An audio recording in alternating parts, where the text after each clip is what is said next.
Сочен и гладък кодрит кадир в iCombi Pro. Избираме интелигентна програма, която конвектомата ще проследи температурата и влагата по време на изпичане.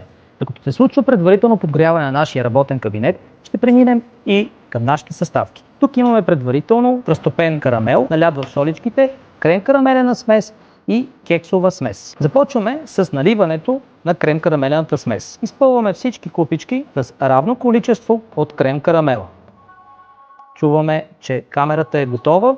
Идва ред и на кексовата смес. Оставяме равни количества от кекса директно върху течността. И идва ред на зареждане. Както виждате, имаме разпознаване на количеството, за да може нашият продукт да се изпече равномерно и гладко. Време е да извадим нашият кодрит кадир. Сега е ред да го охладим.